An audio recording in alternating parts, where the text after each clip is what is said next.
«Золотая свирель отца Маза» – балет с национальным колоритом показали на сцене Республиканского лицея искусств. Участвовали в нем больше 60 артистов, а музыку написал композитор Ацамаз Макоев. Яркие костюмы и декорации не оставили зрителя равнодушным. На премьере побывала и моя коллега Валерия Козаева. Легенда об Ацамазе и Агунде словно оживает на сцене. Могучий нарт играет на свирели и, как гласит предание, распускаются лепестки на цветах. Их играют воспитанницы хореографического отделения лицея.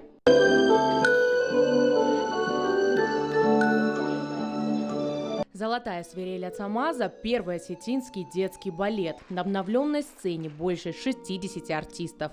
Известные танцоры, выпускники лицея и те, кто только делает первые шаги в искусстве. Такие юные и такие талантливые. Музыку к балету написал заслуженный деятель искусств России Ацамаз Макоев. И в этом году Ацамазу Макоеву был юбилей.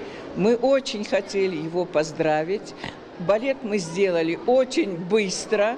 Невзирая на то, что была пандемия, детей не было, но мы, где возможно было и невозможно было, мы детей собирали. И мы довольны тем, что нам удалось этот балет, в общем-то, создать, поздравить Макоева с юбилеем. Он был, конечно, счастлив, потому что каждому автору хочется свое произведение, в общем-то, видеть как бы налицо. Единство драматургии, музыки и танца. Народные мотивы и ритмы сливаются в раскаты грома, шелест листьев, пение горных птиц.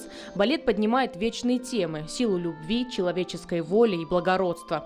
«Золотую свирель Ацамаза» композитор не случайно написал для детей. Они всегда занимали особую роль в жизни композитора. Вся моя жизнь, творческая, если можно, связана с этим учебным заведением. Когда это была школа искусств, теперь лицей искусств. И всю музыку, которую я писал для детей, это все начиналось много-много лет назад. А этот балет, балетик писал по просьбе Фатимы Альбертовны Ходовой, директора. И я просто очень люблю детей.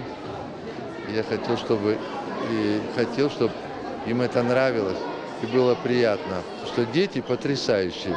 Они безумно все красивые, от самых маленьких до главных героев.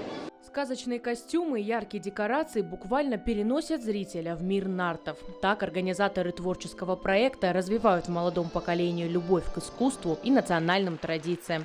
Валерия Козаева, Александр Каджаев. Новости Осетии.